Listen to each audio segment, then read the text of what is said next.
Tubahaye ikaze kuri Kabaye TV 18 muri kumwe na Kimaranzara. Kuri uyu munsi nabazaniye amashami 5 yoroshe hano mu gihugu cy'u Rwanda kubiga TVET. Mu gihe ubona kwiga ibintu by'imibare byarakunaniye, ibintu bya PCM, PCB, za MPC, wagana amwe muri aya mashami.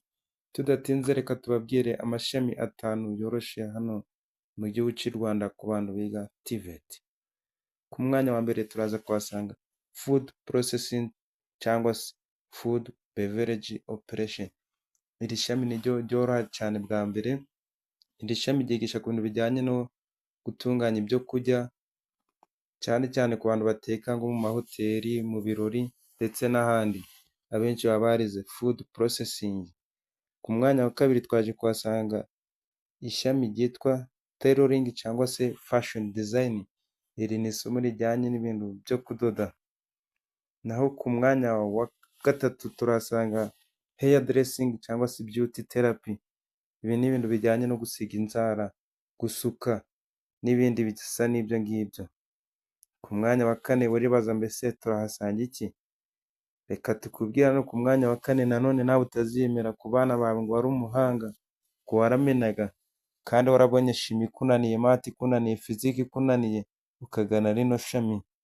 Ku mwanya wa kane turaza kuhasanga ishami ryitwa hotel operations cyangwa hospitality. Iri ni ishami ryigisha ibintu bijyanye no kwakira abantu ku mahoteli, mu birori, mu zindi serivisi ndetse n'ahandi. Ku mwanya wa gatanu uribaza mbese turaza kuhasanga iki?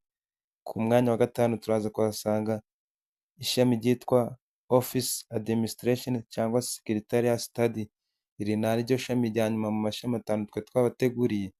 Iri shami naryo ryiga ku bintu bijyanye no gukora mu masekretariya cyangwa se gukora mu administration ahantu hatandukanye mu biro.